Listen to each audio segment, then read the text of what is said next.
नमस्कार प्रिय दर्शकों, आज हम केतु के 12वें स्थान या 12वें भाव में क्या फल मिलता है इसके बारे में चर्चा करेंगे। यह फल सर्वसामान्य है क्योंकि आपके कुंडली में यदि केतु उच्च राशि में हो यानी वृश्चिक राशि में तो वह अच्छा फल देगा, परंतु अगर वह नीच राशि में हो यानी वृषभ राशि में तो वह अच्छा फल नहीं देगा। परंतु कई ज्योतिषों के माने केतु की उच्च राशि धनु राशि और नीच राशि मिथुन राशि है। साथ ही साथ अगर वह कम डिग्री में हो या पाप ग्रह के साथ हो तो भी वह अच्छा फल नहीं देगा। आपकी कुंडली में केतु कैसा है इस पर यह फल निर्भर है। प्रथम भाव में स्थित केतु का फल। यहाँ स्थित केतु को अधिकांश मामलों में शुभ फल देने वाला नहीं कहा गया है, फिर भी कुछ शुभ फल तो मिलते ही है, जिसके कारण आप परिश्रमी और विश्वास करने वाले परिश्रमी व्यक्ति हैं। आप में परिश्रम के दम पर आप धनवान बन सकते हैं। भाई बंधुओं का सहयोग मिलने के कारण आप सुखी रहेंगे, लेकिन अशुभ फलता के कारण आप मन से चंचल और डरपोक हो सकते हैं। थोड़ी सी भी कठिनाई मिलते ही आप पलायन करने का मन बना लेते हैं। आप भय से व्याकुल और चिंतातुर हो जाते हैं। केतु मन में घबराहट भी पैदा करता है। आप में चित्त भ्रम और मानसिक चिंता की अधिकता रह सकती है। आपकी संगति खराब व्यक्तियों से हो सकती है। आप झूठ बोलने पर ज्यादा यकीन कर सकते हैं। विज्ञान में आपकी रुचि कम हो सकती है अथवा शिक्षा में कुछ व्यवधान आ सकते हैं। हालांकि जानबूझकर पढ़ाई में की गई लापरवाही को लेकर आप आगे चलकर पश्चाताप करेंगे। आपके भाई बंधु आपको कष्ट भी देंगे और आप उन्हें बर्दाश्त भी करेंगे। ऐसा भी हो सकता है कि आपके भाई बंधुओं को कष्ट सहना पड़े या भाई बंधुओं से क्लेश हो। जीवन साथी को कुछ हद तक कष्ट रह सकता है। आपको जीवन साथी या संतान को लेकर चिंताएं रह सकती है। दुष्ट जनों से भय बना रहेगा। आपको अपनी संगति को हमेशा अच्छे बनाए रखने की सलाह दी जाती है। आपके शरीर में वात रोग के कारण पीड़ा रह सकती है। आपको पेट की तकलीफ भी रह सकती है। इस भाव में स्थित केतु आपको रूपवान बनाता है। सुफलों की श्रेणी में यह आपको सुखी और संपन्न भी बनाता है। ज्योतिषी साहित्यों के कहे गए कि यह स्थित केतु आपको अत्यंत सुखी देता है। आप अमीर सुख के साथ साथ धन लाभ भी प्राप्त करेंगे। कई अवसरों पर यह आपको मधुरवाचक वक्ता भी बना सकता है, लेकिन अधिकांश मामलों में यह स्थित केतु आपको अशुभ फल देने वाला ही माना गया है। आप कुछ हद तक व्यग्रचित्त हो सकते हैं।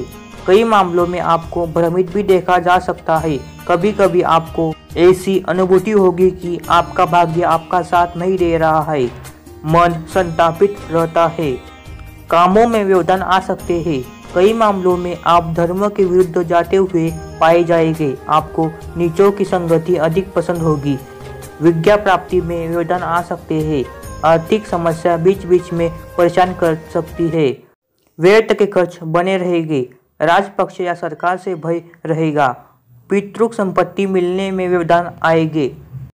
कोई मुख रोग परेशान कर सकता है अथवा वाणी में कोई दोष हो सकता है। आदर सत्कार का वचन निकलने में अरुचि हो सकती है।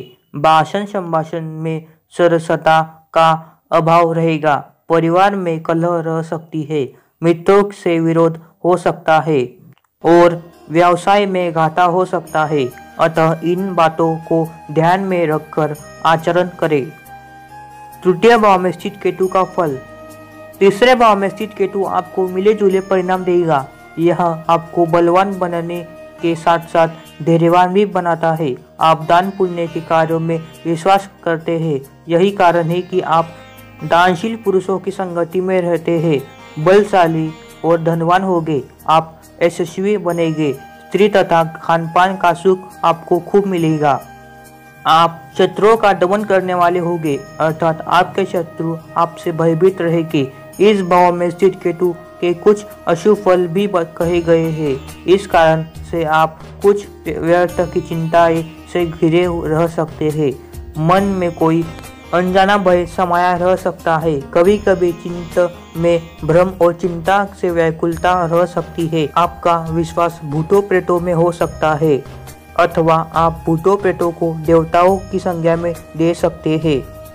किसी कारण से सामाजिक भय रह सकता है, भाइयों को कष्ट रह सकता है, मित्र भी कुछ हद तक प्रभावित रह सकते हैं, मित्रों से हानि होने का भय रहेगा, आपकी भुजाओं में पीड़ा रह सकती है। यदि आप फेयर के वाद विवाद में जुड़े रहेंगे तो भी आपको परेशानी रह सकती है। हालांकि यह स्थिति आपको शत्रुओं से बचाएगी। चतुर्थ भाव में स्थित केतु का फल। केतु के चौथे भाव में स्थित होने के कारण कुछ शुभ फल बताए गए हैं। उन्हीं के कारण आप शूरवीर और बलिष्ठ हो सकते हैं। आप सत्य बोलने में विश्वास रखते हैं। अधिकांशतः आप मधुरभाषी बने रहते हैं। आप धन धान्य से समृद्ध होंगे। आपको भाइयों और मित्रों से सुख मिलेगा, लेकिन यह स्थित केतु आपको अनेक प्रकार के दुखों को देने वाला कहा गया है, जो आपको चंचल और बाचाल बना सकता है। आप अपने कामों को करने में लापरवाही कर सकते हैं। आपके अंदर उत्साह की कमी देखने को मिल सकती है।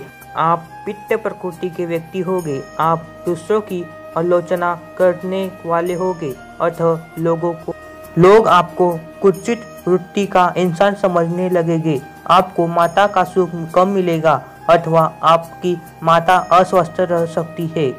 मित्रों के द्वारा भी कई प्रकार के कष्ट मिलते रहते हैं। आपके पैतृक धन का विनाश हो सकता है अथवा आपको पैतृक धन से वंचित रहना पड़ सकता है। हो सकता है कि आपके पैतृक धन का विनाश करने में आपके अपनों या मित्रों का ही हाथ रहे। पैतृक धन नष्ट होने की अवस्था में आपको धन अर्जन करने के लिए देश विदेश में भटकना पड़ सकता है। फिर भी मित्र मुंह मोड़ लेते हैं। आर्थिक विपन्नताएं आपको परेशान किए रह सकती है। आपको विषबाधा का भय रहेगा। आपको अपने घर में रहने का सुख कम मिलेगा। हमारे चैनल को सब्सक्राइब, शेयर और लाइक कीजिए। धन्यवाद।